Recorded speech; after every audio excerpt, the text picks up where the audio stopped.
मजबूत। कोरोना की स्थिति दिल्ली में काफी बेकाबू। खबरनामा, खबर से असर तक। नमस्कार, ये एनबी न्यूज देख रहे हैं आप। मैं हूं मोहित चौधरी और आप सभी का स्वागत है खबरनामे में।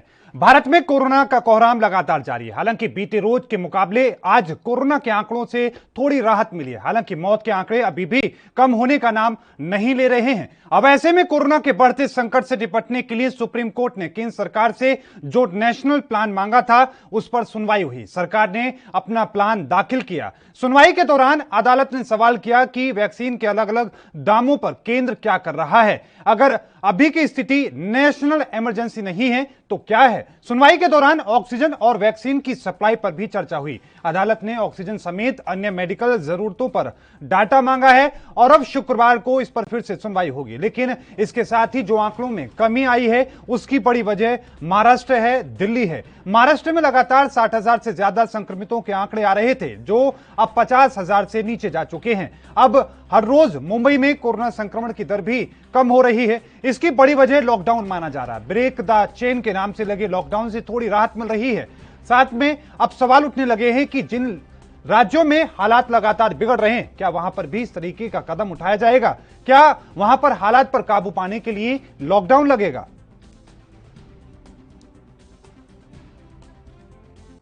दूसरी कि फ्रांस से हम लोग 21 ऑक्सीजन के प्लांट इंपोर्ट कर रहे हैं। रेडी टू यूज़ प्लांट्स हैं ये और तुरंत इनका इस्तेमाल शुरू किया जा सकता है। इससे भी इनको 21 ऑक्सीजन के प्लांट्स को अलग अलग अस्पतालों में लगा देंगे तो उन अस्पतालों में ऑक्सीजन की कमी दूर करने में हम लोगों को मदद मिलेगी।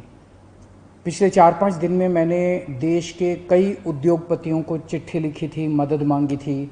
देश की सभी मुख्यमंत्रियों को मैंने चिट्ठी लिखी थी, उनसे मदद मांगी थी और हमें बहुत ज़बरदस्त सहयोग मिल रहा है। बहुत लोगों के ऑफ़र आए हैं, उन सब के साथ बातचीत चल रही है। बहुत सारी चीज़ें आगे बढ़ रही हैं बड़ी तेज़ी के साथ। देखिए, जिस प्रकार का ये संकट आया है, इस संकट में हमको डाटा के साथ नहीं खेलना है। हमको लोगों का कैसे स्वास्थ्य ठीक हो, कैसे उनको हम राहत पहुंचा सकें, सारा ध्यान हमारा सब उधर ही होना चाहिए। अब जिसकी डेथ हो गई है वो वापस हमारे शोर में जाने से जीवित होता नहीं है। हम हर संभव तो दो राज्यों के मुख्यमंत्री दोनों के बयान आपने सुने, लेकिन उससे पहले आंकड़ों पर नजर डालते हैं और आंकड़ों के जरिए आपको समझाने की कोशिश करते हैं कि आखिरकार देश के जो राज्य हैं किस तरह की वहां पर स्थिति है। लेकिन सबसे पहले नए केस पूरे देश में 3,23,144 नए संक्रमित केस बीते 24 घंटे में। नई मौतों का अगर जिक्र करें तो 2,771 नए लोगों की जान चली गई, लेकिन ठीक होने का भी रिकॉर्ड बना है। 2,51,827 लोगों ने नए वो आंकड़े हैं जिन्होंने कोरोना को मात दी है। महाराष्ट्र की बात करें 48,700 नए संक्रमित सामने आए हैं। नई मौतों का जिक्र करें 524, यह आंकड़ा महाराष्ट्र का है। लेकिन साथ में अगर इसके साथ ही अगर हम ये एक्टिव केसों का जिक्र करें तो आपको बताएं कि 6,74,770 जो कि एक बड़ी संख्या है महाराष्ट्र के लिए। दिल्ली की अगर बात करें तो नए केस 20,201 हैं, ये दिल्ली के आंकड़े हैं। लेकिन साथ में 380 लोगों की जान भी गई है, ये नई मौतें हैं, यह आंकड़ा दिल्ली का है। लेकिन एक्टिव केस आखिरकार कितने हैं तो 92,358, यानी कि करीब 1 लाख के आसपास अभी भी एक्टिव केस हैं। मध्य प्रदेश की अगर हम बात करें तो 12,686 नए संक्रमित सामने आए हैं अकेले मध्य प्रदेश से। नए लोगों की मौत की अगर हम बात करें तो 88 लोगों की जान गई है, मध्य प्रदेश का यह आंकड़ा है। और इसके साथ ही एक्टिव केसों की अगर हम बात करें तो 92,534, यानी कि यहां पर भी करीब 1 लाख के करीब लोग एक्टिव केस हैं। ये उत्तर प्रदेश के नए आंकड़े 33,574 नए संक्रमित उत्तर प्रदेश में पाए गए हैं। 249 लोगों की जान गई है। तो वहीं आपको यह भी बताते चलें कि एक्टिव केस की अगर हम बात करें उत्तर प्रदेश में तो 3 लाख से ज्यादा, यानी कि 3,04,199 एक्टिव केस है। एक बड़ी संख्या है उत्तर प्रदेश के लिए। छत्तीसगढ़ की अगर हम बात करें तो 15,084 नए संक्रमित सामने आए हैं।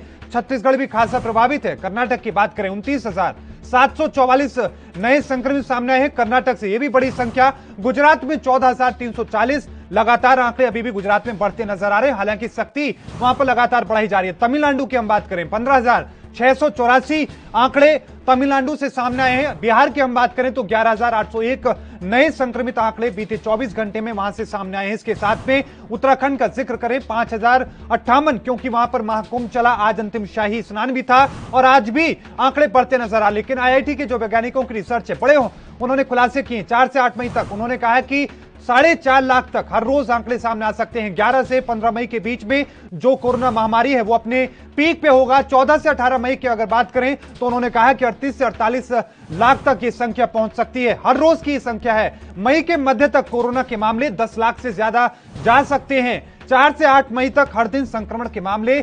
4,40,000 तक पहुंच सकते हैं। ये हफ्ते का यानी कि मई का पहला हफ्ता होगा जिसमें आंकड़े बढ़ने का सिलसिला तेजी पकड़ेगा और इसके साथ ही मध्य में पहुंचते पहुंचते आंकड़ा पीक पे होगा और अंत पहुंचते पहुंचते आंकड़ा 38 से 40 लाख के आसपास पहुंच सकता है। इस तरह की रिसर्च है जो कि आईआईटी कानपुर, आईआईटी मद्रास सहित कई आईआईटी के जो वैज्ञानिक हैं उन तमाम लोगों ने बैठकर रिसर्च इस पूरे मामले को लेकर किया और उसके बाद ये रिपोर्ट तैयार की है, जिसके बाद क्या सरकार इस रिपोर्ट को देखेगी और सबक सीखेगी, क्योंकि दूसरी जो लहर आई है और उसके बाद जो हालात बने हैं उससे सवाल यही उठ रहे हैं कि सरकार की जो कोशिशें थी, जो तैयारी थी वो नाकाफी थी। सरकार इसको लेकर तैयार नहीं थी क्योंकि लगातार जो आंकड़े बढ़ रहे थे बाकी देशों में, उससे लगातार एक्सपर्ट का यह कहना था कि भारत में भी हालात बिगड़ सकते हैं।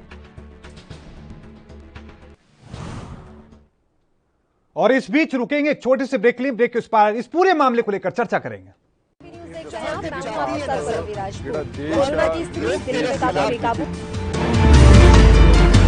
खबरनामा, खबर से असर तक।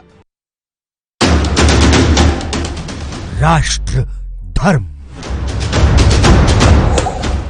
रात 8 बजे सिर्फ ANB न्यूज पर।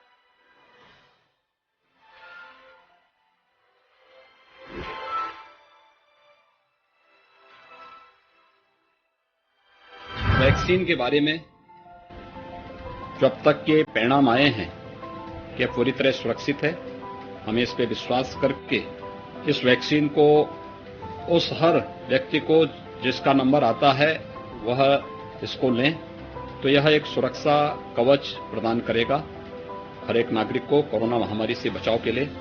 दूसरा मेरी अपील है प्रदेशवासियों से कि वैक्सीन लेने के बाद भी हमें बचाव के सभी उपाय और सावधानियां बरतनी पड़ेंगी, जिसमें मास्क की अनिवार्यता और 2 गज की दूरी की अनिवार्यता आवश्यक है। 1 2 3 4 कोरोना की होगी हार। सूचना एवं जनसंपर्क विभाग उत्तर प्रदेश द्वारा जनहित में जारी।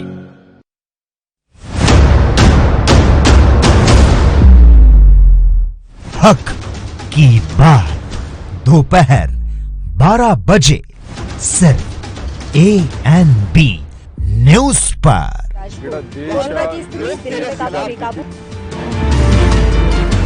खबरनामा, खबर से असर तक।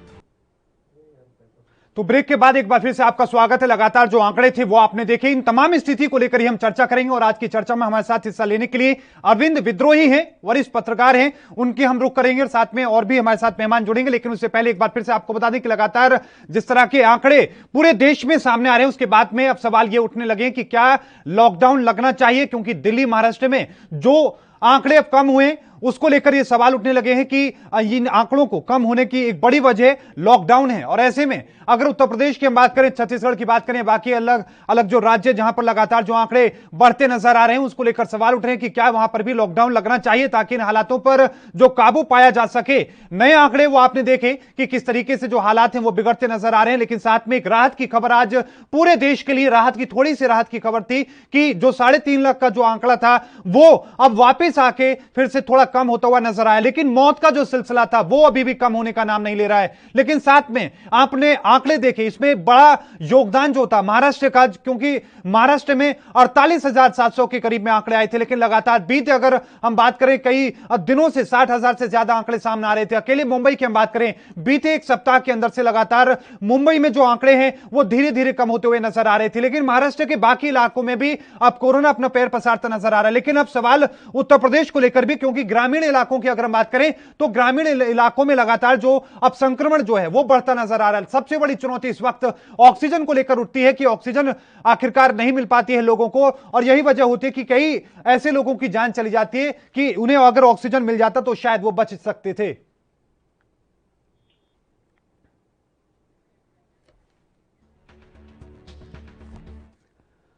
और इन हालातों को लेकर ही हम चर्चा करने की कोशिश करेंगे। हमारे साथ मोहित रंजन हैं, राजनीतिक विश्लेषक हैं। आपका बहुत बहुत स्वागत है मोहित। आपने लगातार मैदान में हैं, कोशिश भी कर रहे हैं लोगों की मदद करने की, लगातार जो हालात हैं देश के उन पर आपकी नजर भी है। सबसे पहले सर आपसे अगर हम समझने की कोशिश करें, देश में मौजूदा स्थिति कोरोना को लेकर कैसी है, क्या आपका जो विश्लेषण कहता है? देखिए, अभी जो स्थिति है देश की बहुत ही भयावह है। लोगों को घर में रहना चाहिए। स्थिति बहुत गंभीर है और स्थिति पर इस स्थिति पर सरकार को भी अपने तरफ से कड़ा रुख अपनाना चाहिए। अभी क्या है कि हर रोज मेरे पास 50 से 100 कॉल्स आ रहे हैं कि सर मेरे को बेड दिलवा दो, सर मेरे को वेंटिलेटर दिलवा दो, मेरे को ऑक्सीजन की जरूरत है। बहुत ज्यादा भयावह स्थिति है, लोग बहुत ज्यादा मर भी रहे हैं। सरकार को इस समय रुख तो अपनाना ही चाहिए कड़ा। इसके अलावा मैं लोगों से ये गुजारिश करता हूं कि लोगों को भी, जनता को भी अपने घर में रहना चाहिए। जनता को भी थोड़ा ये सोचना चाहिए कि अगर घर में रहेंगे तभी सुरक्षित रहेंगे। मास्क पहनकर घूमना बहुत जरूरी है। बहुत ही भयावह स्थिति है मोहित, मैं यही बोलना चाहूंगा। लेकिन एक बात और हम थोड़ा समझने की कोशिश करें मोहित जी, क्योंकि दिल्ली में इस वक्त आप मौजूद हैं, आप लगातार लोगों की मदद भी कर रहे हैं। साकेत सुमन सर आपने देखा कि किस तरीके से वरिष्ठ पत्रकार हैं, हर कोई उन्हें जानता है, हरियाणा में बच्चा उन्हें जानता है, वो भी कहीं ना कहीं उनकी भी देखिए निधन हो गया। लगातार कोशिशें डॉक्टरों ने की, लगातार ऑक्सीजन तमाम तरह की जो चीजें वहां पर मुहैया कराई गई, बावजूद इसके इस तरह की स्थिति बन गई। लेकिन और किस तरह की स्थिति आपके सामने आ रही है? लोग किस तरीके से कॉल कर रहे हैं, चाहे रेमडेसिविर को लेकर हम बात करें या ऑक्सीजन को लेकर करें? बात हो गई या एक एमेक्ट्रा करके इंजेक्शन है। अभी क्या है कि लोग हॉस्पिटल के बाहर वेटिंग लग रहा है। अब मेरे कल दोस्त का भी एक कॉल आया था, उसकी आज बहन की डेथ हो गई। दिक्कत ये हो रही है कि लोग बाहर हॉस्पिटल के बाहर खड़े रह रहे हैं और उनको अंदर जगह नहीं मिल पा रहा है, वो एडमिट नहीं हो पा रहे, फिर ऑक्सीजन की कमी के कारण, और एडमिट मिल भी जा रहा है तो फिर ऑक्सीजन की कमी हो रही है। यहाँ तक कि डॉक्टर्स बोल रहे हैं कि भैया आपको हम जगह देंगे, आपके लिए हम बेड उपलब्ध करवा देंगे, लेकिन आपको अपना ऑक्सीजन लेकर आना पड़ेगा, आपको अपने बिल्कुल मोहित जी, इस पर हम थोड़ा और विस्तार से चर्चा करेंगे, लेकिन उससे पहले एक और छोटे से ब्रेक पर जाएंगे। ब्रेक के उस पार लगातार चर्चा का सिलसिला जारी है।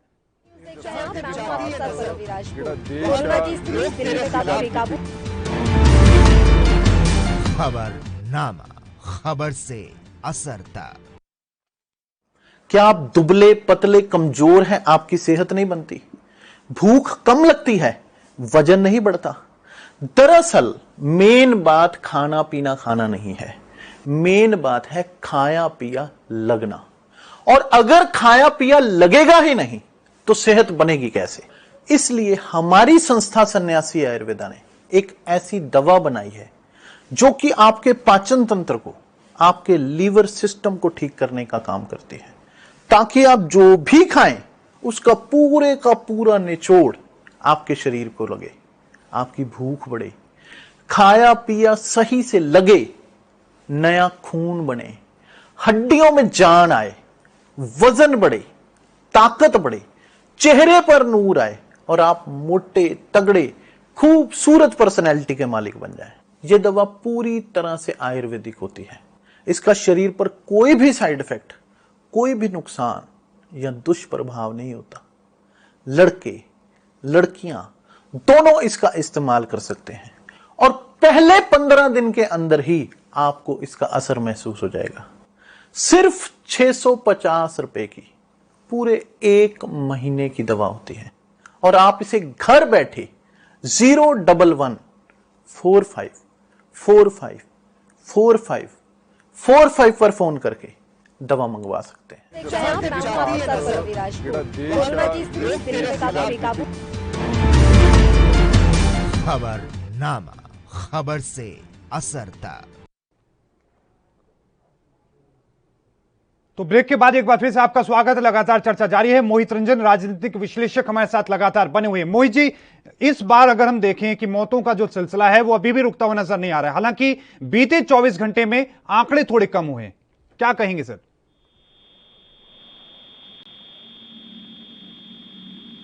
मोहित जी, क्या आपको हमारी आवाज मिल रही है?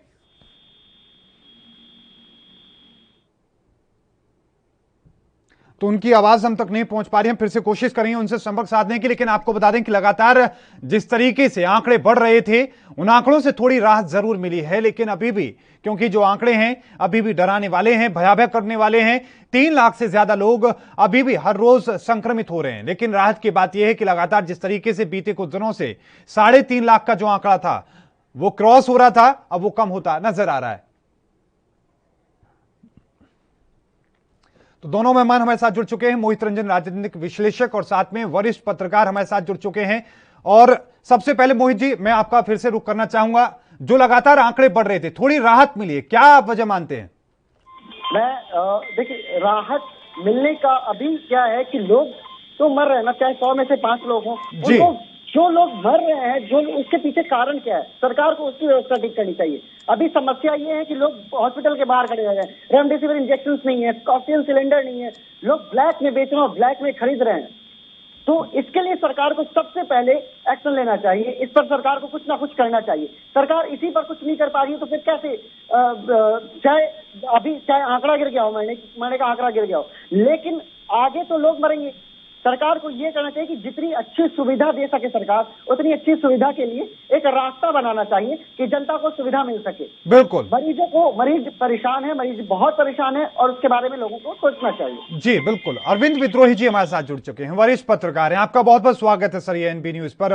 विद्रोही सर, एक बात समझने की हम कोशिश कर रहे हैं, आपका क्या आंकलन कहता है? लगातार क्योंकि आंकड़े बढ़ रहे थे और आंकड़ों के साथ में आईआईटी के जो वैज्ञानिक हैं उनकी रिसर्च भी सामने आ रही थी कि आंकड़े और बढ़ेंगे, लेकिन थोड़ी सी राहत मिली है। इस राहत को किस तरीके से देखते हैं आप? जो है आईआईटी के जो साइंटिस्ट हैं, जिन्होंने रिसर्च किया, रिसर्चर्स हैं, इन्होंने ये रिसर्च जो है फरवरी एंड में या फरवरी में कर दिया होता। आंकड़े आए और संक्रमण बढ़ने लगा, संक्रमण का विस्तार हुआ। जो आंकड़े बहुत शोध के बाद आज हम चर्चा कर रहे हैं, इस तरह के आंकड़े जो है हर समझदार आदमी जो समझ रहा है कि पिछले 10-15 दिन में क्या हुआ, किस रेशियो से बढ़े, ये तो अनुमान विश्लेषण की चीज है, ये लगातार सब लोग लगा ले रहे हैं। मुझे लगता है कि देर कर दिया, विश्लेषण ये पहले आ जाना चाहिए था। फरवरी में कितनी भयावह स्थिति होती तो और समाज से लेकर सरकारें तक और सचेत होती। समाज के रूप में, व्यक्ति के रूप में बहुत चूक हुई है, बहुत भारी चूक हुई है। व्यक्तियों से, सामान्य नागरिक से लेकर के राजनीतिक दलों के बड़े बड़े नेताओं से, सत्ताधारी विपक्षी दल, सारे लोग जो है ने बहुत असावधानी बरती है। जो कोविड-19 का निर्देश बताया उसका पालन नहीं हुआ और सरकारें निश्चिंत हुई। उसका खामियाजा ये हुआ कि बीमारी से निपटने के लिए ही स्वास्थ्य सेवाएं हमारे पूरे हिंदुस्तान में ठीक नहीं थी। कोई भी समान हालत में ओपीडी हो या हॉस्पिटल हो, 1 घंटा 1.5 घंटा सबको लंबा लगता था ओपीडी। लेकिन अरविंद जी, एक बात हम समझने की कोशिश करें, क्योंकि कई तरह की टीमों का गठन किया गया था। उत्तर प्रदेश की हम बात करें, टीम 11 के नाम से लगातार वो बैठ के कर रही थी। केंद्र की हम बात करें, लगातार रिसर्च करने की बातें कही जा रही थी, बैठ के चल रही थी। क्या लग रहा है कि दूसरी लहर से जो सरकार जो सचेत नहीं थी, उन तमाम जो टीमों को गठन किया गया था, वो सब नाकाफी साबित हुए, वो सब बेकार रहे?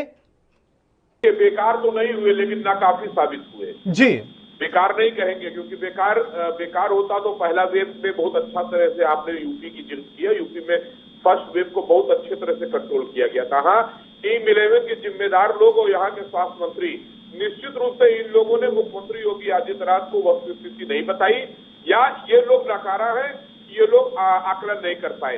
जबकि मैंने कई बार खुद भी डिबेट्स में और कुछ जिम्मेदार लोगों को बताया था कि चूंकि जो है पिछले साल भी इस समय बढ़ा था। कोविड-19 का संक्रमण फिर वही समय आ रहा है, संचार रोगों को बढ़ने का समय ही यही होता है, गर्मी और बरसात सब। और कोविड-19 तो क्यों बढ़ता है, कैसे बढ़ता है, अभी बहुत अच्छी तरीके से लोग जानते भी नहीं, तो सचेत रहने की जरूरत थी। लेकिन वो कोई इन्फॉर्मेशन मुझे लगता है नहीं दी गई, और सरकारें इसीलिए निश्चिंत थी कि हमारी जितनी भी व्यवस्थाएं हैं वो काफी रहेंगी। और लोग, मोहित जी, एक चीज और बहुत गड़बड़ हुई जी। पिछले साल कोविड-19 का जो फर्स्ट फेज था उसमें अंतिम समय में हुआ क्या, उत्तर प्रदेश में, कि विपक्षी दलों ने और कुछ मीडिया के लोगों ने होम आइसोलेशन की सुविधा का बड़ा दबाव बना दिया। और होम आइसोलेशन में इस समय लोग हैं, और जो पैनिक हुआ और ऑक्सीजन सिलेंडर की मारामारी हुई, जिसके कारण कालाबाजारी करने वाले, जमाखोरी करने वाले अपने मकसद में कामयाब हुए और पूरे मरीजों को संकट में डाल दिया, वो था कि होम आइसोलेशन की इजाजत देना। इससे बढ़िया यूपी सरकार जो कर रही थी कि N1 स्तर के हॉस्पिटल ऑक्युपाई करके उस पे करते, सरकार अपनी देखरेख में महामारी का नियंत्रण करती। इसलिए ये मानना पड़ेगा कि कहीं न कहीं लोगों ने गड़बड़ी की। अभी भी समय है होम आइसोलेशन से ऊपर उठ करके कोविड सेंटर बढ़ाए जाए और एक एक पेशेंट को सरकार अपनी निगरानी में महामारी। बिल्कुल मोहित जी का मैं रुख करना चाहूंगा। मोहित रंजन जी हमारे साथ जुड़े हुए हैं, राजनीतिक विश्लेषक हैं। मोहित जी, अगर आपसे हम थोड़ा समझने की कोशिश करें कि दिल्ली के आंकड़े देखा आपने कि किस तरीके से 20,000 के आसपास हैं, उत्तर प्रदेश के आंकड़े देखा, लेकिन तमिलनाडु की हम बात करें या फिर उस इलाके के बाकी राज्यों की अगर हम बात करें, आंकड़े वहां पर भी तेजी से बढ़ रहे हैं, दिल्ली से ज्यादा तेजी से बढ़ रहे हैं, और उनकी संख्या हर रोज की वो भी ज्यादा है। लेकिन वहां पर ऑक्सीजन की कमी, किस तरह की कोई मारामारी देखने को नहीं मिलती है, रेमडेसिविर जैसे इंजेक्शन की जो वहां पर मारामारी देखने को नहीं मिलती। क्या वजह आपको नजर आती है? क्या इसके पीछे कोई राजनीतिक मोटिव है? क्या चीज आपको दिखाई देती है सर? देखिए, इसमें तो सबसे पहले मैं ये बताऊंगा कि राज्य सरकार अपनी अपनी राजनीति तो कर ही रही है। इस समय राज्य सरकार को ये समझना चाहिए कि राजनीति ना करके लोगों की मदद कर सके। बहुत सारे राज्यों में, बहुत जगहों पर, बहुत अलग अलग राज्यों में सब चीजें उपलब्ध है आसानी से, लेकिन और भी राज्य जैसे दिल्ली हुआ, दिल्ली में सारी चीजें उपलब्ध नहीं हो पा रही है, काला बाजारी है, बहुत सारी चीजें। इसमें राज्य सरकार को अभी क्या है, जब पिछली बार पिछला कोविड का समय था, उस समय क्या था कि केंद्र सरकार ने राज्य सरकार को 8 ऑक्सीजन प्लांट लगाने के लिए बोला था जी। लेकिन आखिर 1 साल हो चुका है, 1 साल लगभग 1 साल हो चुका है, सिर्फ एक ही ऑक्सीजन प्लांट क्यों लगा 1 साल में? आज के ऑक्सीजन की दिक्कत हो रही है। केंद्र सरकार बहुत सारे काम कर रही है, लेकिन राज्य सरकार को भी समझना चाहिए कि इस समय राजनीति छोड़ के कम से कम मरीजों का देखभाल करे, अपनी जनता का देखभाल करे। इसी जनता की वजह से अपनी सरकार बना रहे हैं। ठीक, आपको लगता है कि केंद्र सरकार और राज्य सरकार के बीच में जो तालमेल होना चाहिए वो नहीं है, उसे बेहतर बनाने की जरूरत है? सिर्फ दिल्ली की बात नहीं, तमाम अगर बाकी राज्यों की भी हम देखें, क्योंकि महाराष्ट्र से कैसे बयान सामने आए मोहित जी, आपने सुना होगा, आपने देखा होगा कि किस तरीके से पंजाब की सरकार कहती है, किस तरीके से छत्तीसगढ़ के जो मुख्यमंत्री कहते नजर आते हैं। देखिए, यही एक तरीका है। अभी जो समय है, इसी समय को लेकर अगर सरकारें हैं अपनी अपनी जगहों पर काम कर रही हैं, लेकिन अगर राज्य सरकार और केंद्र सरकार दोनों मिलकर काम करें तो रास्ते और बेहतर ना जा सकता। लेकिन समय या तो केंद्र सरकार कहीं कोई गलती कर रही है या राज्य सरकार अपनी गलती कर रही है। मुझे अभी तक ये जो समझ में आया कि राज्य सरकार और केंद्र सरकार को मिलकर काम करना चाहिए, और कहाँ मिलकर नहीं हो पा रहा है। यही वजह है कि जो हालात हैं वो बिगड़ते नजर आ रहे हैं। अरविंद विद्रोही जी, आज हाई कोर्ट की आपने टिप्पणी सुनी होगी, दिल्ली हाई कोर्ट का मैं जिक्र कर रहा हूं सर, किस तरीके से उन्होंने अपनी सख्त टिप्पणी की। उन्होंने कहा कि हम नजरअंदाज नहीं कर सकते जिस तरीके से स्थिति उनको देखने को मिल रही है। अरे यकीनन सर, ऐसे हालात हो चुके हैं, ऐसी तस्वीरें आ रही हैं कि हम दिखा नहीं सकते। ऐसी तस्वीरें जो देखने को हमें मिलती हैं, उस टिप्पणी पर सर आप क्या कहेंगे? दिल्ली मतलब हाई कोर्ट है, उसकी टिप्पणी पर हम लोग बात करने को स्वतंत्र से अपने विचार रख सकते हैं। दिल्ली हाई कोर्ट ने किसान आंदोलन को संज्ञान में क्यों नहीं लिया? चुनाव जहां जहां उपचुनाव हो रहा था, तमाम राज्यों में चुनाव हो रहे थे, उस पर चुनाव रोकने के लिए स्वतः संज्ञान क्यों लिया? तमाम मामलों में कोर्ट संज्ञान में लेता है। बिल्कुल, ये मुझे नहीं समझ में आ रहा है कि चुनाव चाहे कोर्ट हो या ये तमाम वैज्ञानिकों विश्लेषण करने वाले हैं, ये लोग जब जनता त्राहिमाम करने लगती है, जनता परेशान हो जाती है, तब क्यों अपनी टिप्पणी अपना विश्लेषण? बिल्कुल ठीक है सर, इसी पर थोड़ा सर मैं और आऊंगा, लेकिन हमें एक छोटे से ब्रेक के लिए रुकना होगा। ब्रेक के उस पार लगातार चर्चा जारी है, रुकेंगे छोटे से ब्रेक के लिए।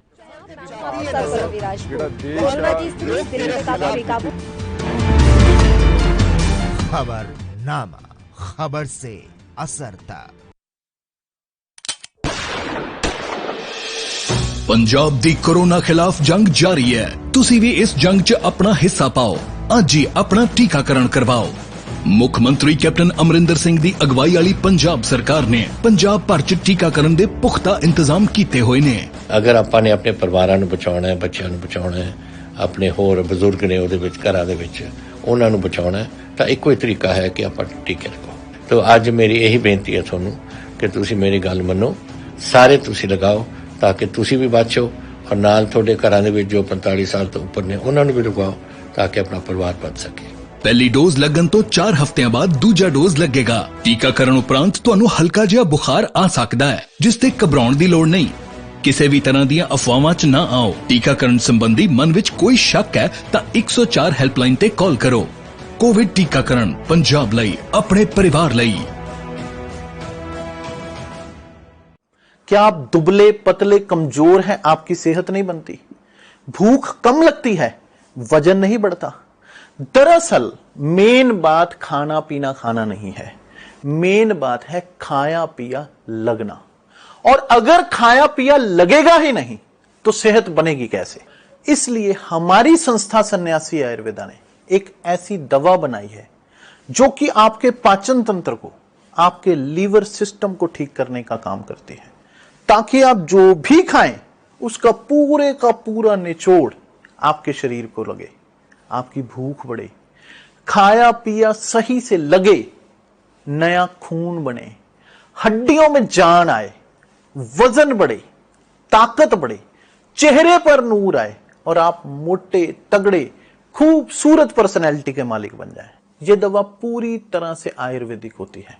इसका शरीर पर कोई भी साइड इफेक्ट, कोई भी नुकसान या दुष्प्रभाव नहीं होता। लड़के लड़कियां दोनों इसका इस्तेमाल कर सकते हैं और पहले 15 दिन के अंदर ही आपको इसका असर महसूस हो जाएगा।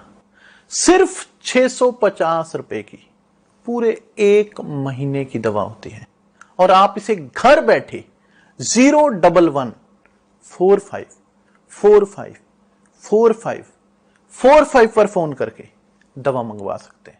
कोरोना की स्थिति दिल्ली में काफी बेकाबू। खबरनामा, खबर से असर तक। ब्रेक के बाद एक बार फिर से आपका स्वागत है। लगातार चर्चा जारी है। अरविंद विद्रोही जी अपनी बात कह रहे थे, लेकिन साथ में विद्रोही सर एक बात और समझने की कोशिश करेंगे कि मद्रास हाई कोर्ट ने भी टिप्पणी की थी, सर उसको भी इंक्लूड करें। बात तो सारे जगह की बात है जी। बाद में मतलब इतनी स्थिति होने के बाद ये टिप्पणी क्यों, जब स्वतः संज्ञान लेते हैं और लोग चिंता भी प्रकट करते हैं, उस आवाज को सुनना चाहिए। इतना जमावड़ा था और हो रहा था। और मजे की बात देखिए, सरकार से लेकर के WHO सब कह रही है सोशल डिस्टेंसिंग रहनी है।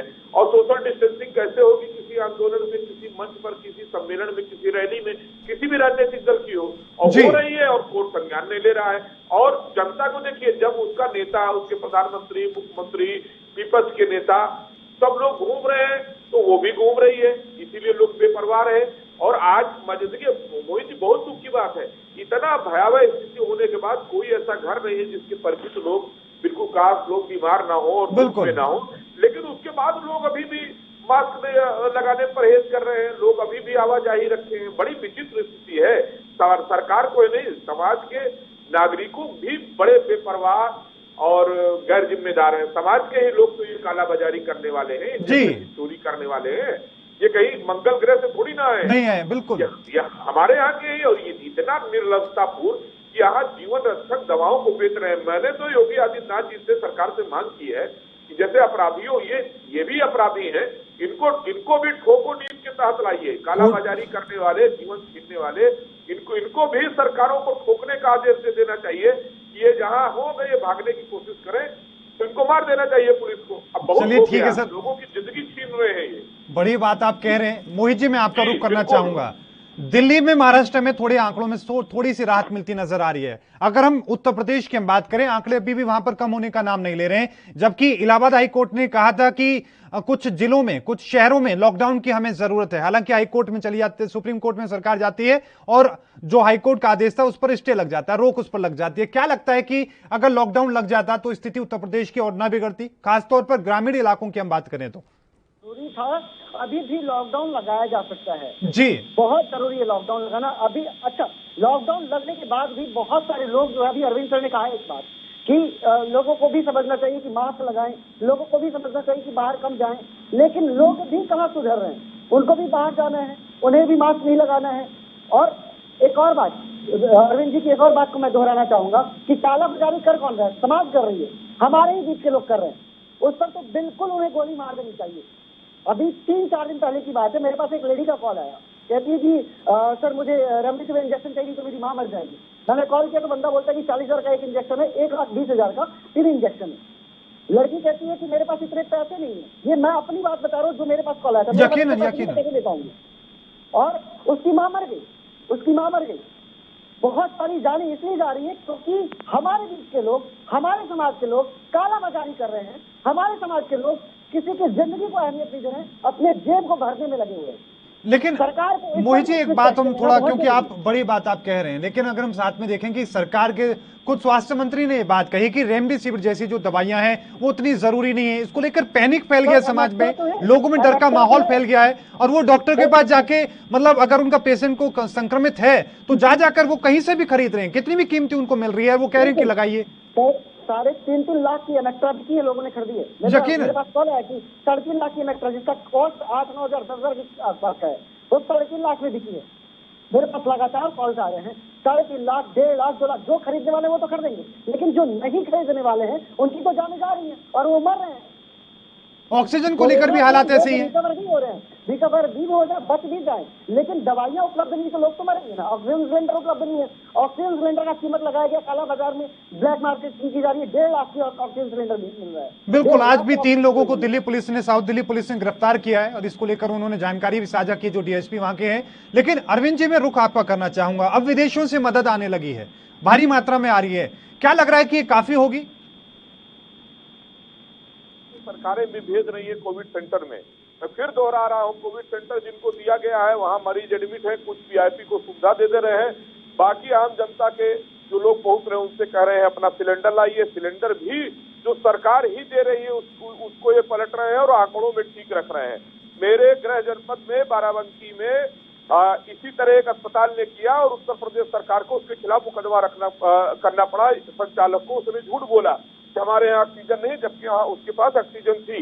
और अभी भी ये गतिविधि जारी है। तो विदेश से भी मदद आएगी इसकी। अब तो जो भ्रष्टाचार सामान्य जीवन में भी था, इस महामारी के दौर में भी ये जो राक्षस और दैत्य सरीखे लोग हैं, जो हॉस्पिटल के संचालक हैं और दवाओं का कर रहे हैं, इनको कैसे हम कोरोना योद्धा और नए समय में हम भगवान का रूप माने? ये भगवान नहीं है जो लोग कालाबाजारी जमाखोरी कर रहे हैं, जीवन रक्षक। ये दैत्य है, दानव है और इनका संहार या तो संविधान और विधि करेगा, नहीं समाज में जो लोग अपने लोगों को खो रहे हैं उसी में कोई उद्वेलित होकर के इनको अपने हिसाब से दंडित करेगा। और मैं बहुत अपील कर रहा हूं लोगों से कि ऐसे किसी भी डॉक्टर का, किसी भी आदमी का कोई मुकदमा न लड़े, कोई उसके साथ न खड़े हो जो आज के दौर में जमा खोरी और कालाबाजारी कर रहा है। ये लोग इस समय नरसंहार के बराबर दोषी हैं।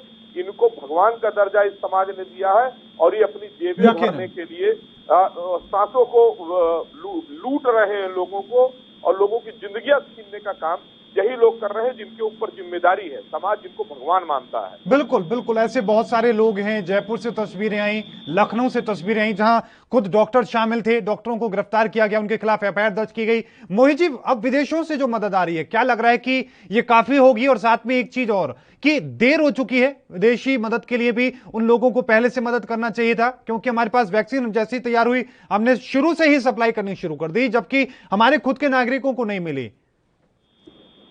देखिए, सहायता कहीं से भी आए, अभी सहायता की बहुत ज्यादा जरूरत है हमारे देश को। हमारे पास विदेश से कहीं से भी मदद मिले, हमें बहुत जरूरत है। हाँ, हमें पहले ये ध्यान देना चाहिए था कि हमारे पास खुद ऑक्सीजन नहीं है और हम दूसरों को ऑक्सीजन दे रहे हैं, मतलब कि हमारे पास खुद दवाइयां नहीं है, हम दूसरों को दवाइयां दे रहे हैं। ये पहले हमें ध्यान रखना चाहिए था, लेकिन हम लोग ध्यान नहीं रख पाए। आज उसका नतीजा ये हुआ कि हम लोगों ने जो दवाइयां, फॉर एन एग्जाम्पल एक कॉस्ट बता रहा हूँ कि 50 लाख में भी आज हमें 5 करोड़ में वही दवाइयां लेनी पड़ रही है। इतना ये हमारे जेब से जा रहा है, जनता की जेब से जा रहा है। तो पहले सरकार को ये सोचना चाहिए था कि जो दवाइयां हम विदेश को दे रहे हैं, विदेशी लोगों को दे रहे हैं, अलग अलग देशों को दे रहे हैं, क्या वो हमारे पास भविष्य में हमें जरूरत पड़ने पर हमारे पास पर्याप्त है कि नहीं है। सरकार ये नहीं सोची। सरकार की यहाँ पर गलती है, लेकिन अब समय रहते अभी भी सरकार मदद ले रही है। अच्छा कर रही है सरकार की इसके लिए तारीफ करनी चाहिए, लेकिन देर हो चुका है। अब सरकार ही जिम्मेदार सब चीज के लिए नहीं है, लोगों को भी समझना पड़ेगा, कि बाहर ना जाएं, घर में रहेंगे तभी सुरक्षित रहेंगे। लेकिन लोग भी समझने को तैयार नहीं है। बहुत सारी जगहों पर कालाबाजारी हो रही है, ये जी बिल्कुल, ये सब बंद करना पड़ेगा। बिल्कुल, जब सरकार की गलती को लेकर आप सिर्फ सरकार, समाज का ही कुछ दायित्व होता है और समाज अपने दायित्व को समझने की तैयार नहीं है। जी बिल्कुल, कुछ लोग मिलकर 4-5-10 लोगों की, 50 लोगों की टीम मिलकर लोगों की मदद करिए। अपने सोशल मीडिया, जिसको प्लाज्मा चाहिए प्लाज्मा की सोशल मीडिया पर ट्वीट कर रहे हैं या फिर अभी पर डाल रहे हैं, जहाँ पर जिसको जहाँ से मदद मिल सके वहाँ से मदद मिल रही है। लेकिन उसी में से कुछ समाज के ऐसे लोग भी हैं जो दैत्य का काम कर रहे हैं, जो राक्षस का काम कर रहे हैं। यकीनन ऐसे लोगों पर कार्रवाई होनी चाहिए, कड़ी कार्रवाई होनी चाहिए।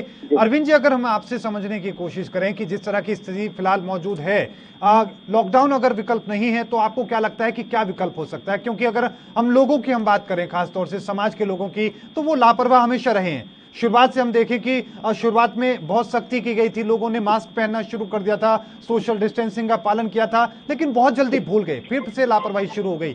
जबकि रिसर्च ये कहते हैं कि कोरोना वायरस एक लंबे समय तक साथ रहने वाली चीज है। तो अभी मैं बता तो रहा हूँ, अभी भी लोग उतने अवेयर नहीं है, लेकिन ठीक है।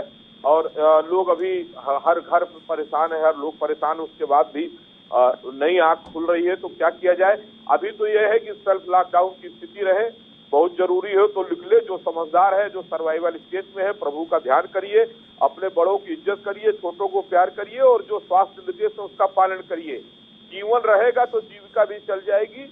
और अनावश्यक घूमना टहलना और बातें करना, इन सबका बहुत वक्त मिलेगा। अगर जीवन रहेगा, थोड़ा सा मौका व्यवस्था को ठीक करने के लिए, महामारी को नियंत्रण करने के लिए सरकारों को देना चाहिए। बिल्कुल। और उसको, हाँ, हम जितना संक्रमण बढ़ाएंगे उतना ही परेशानी हमारे अपने जीवन के लिए होगी।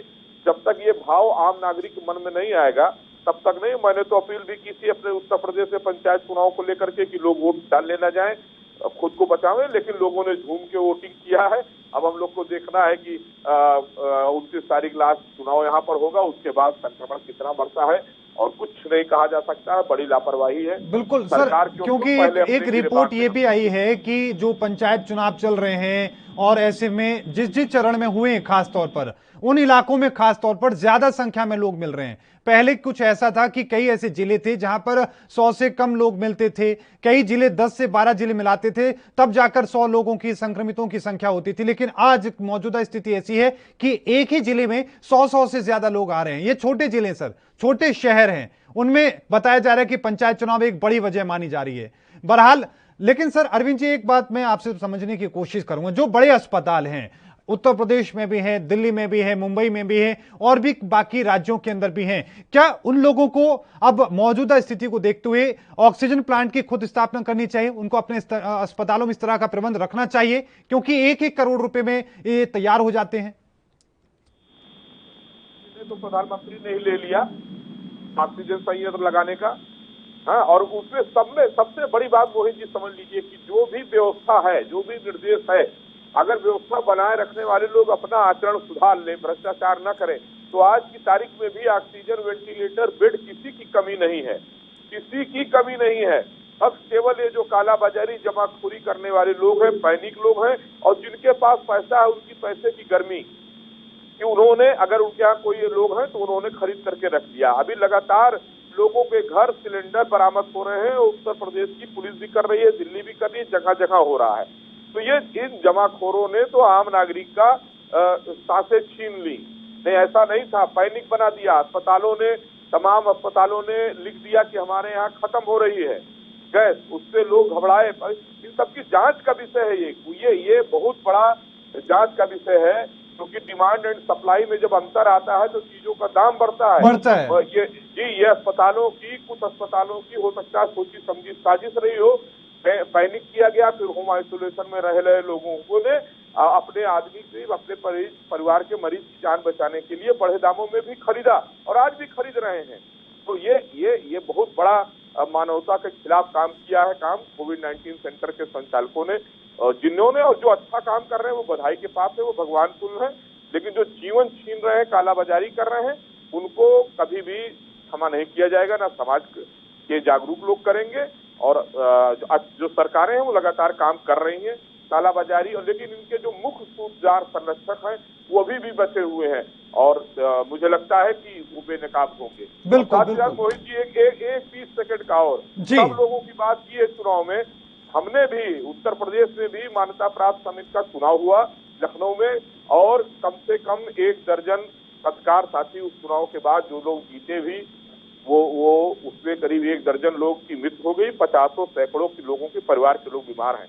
तो नेता ही नहीं, पत्रकारों के एसोसिएशन ने भी चुनाव के चक्कर में जो है दर्जनों साथियों की जान ले ली। बिल्कुल मोहित जी से भी इस पर मैं सवाल पूछूंगा, लेकिन अरविंद जी एक आखिरी कमेंट के रूप में मैं आपके पास हूं इस वक्त। अरविंद जी, क्या अपील आप लोगों से करेंगे, क्या रास्ता उन्हें दिखाएंगे?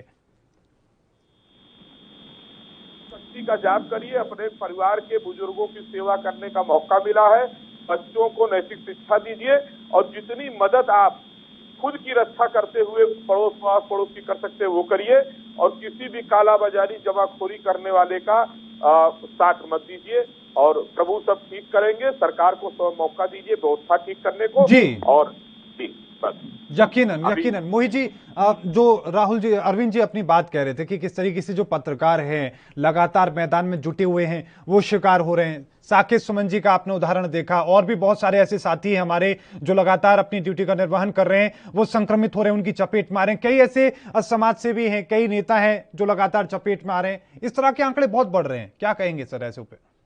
देखिए, सब अपना अपना फर्ज निभा रहे हैं। साकेत सर को मैं नमन करता हूं, उन्होंने अपना फर्ज निभाया, उनका जो भी काम का कर्तव्य था उन्होंने किया।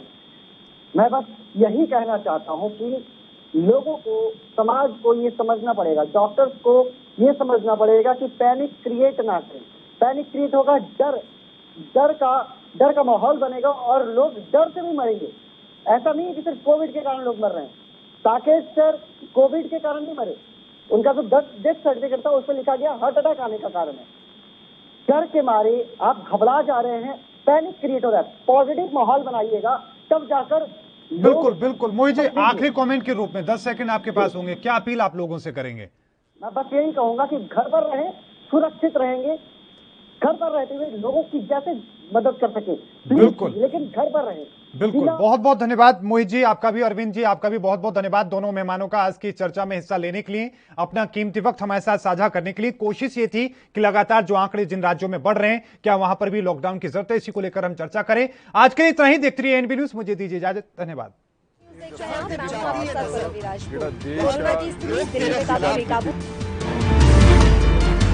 खबरनामा, खबर से असर तक।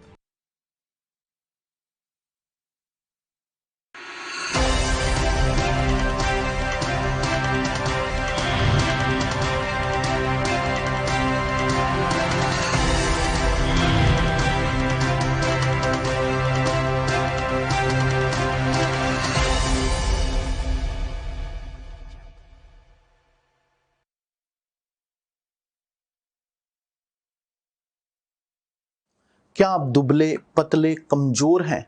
आपकी सेहत नहीं बनती, भूख कम लगती है, वजन नहीं बढ़ता। दरअसल मेन बात खाना पीना खाना नहीं है, मेन बात है खाया पिया पूरी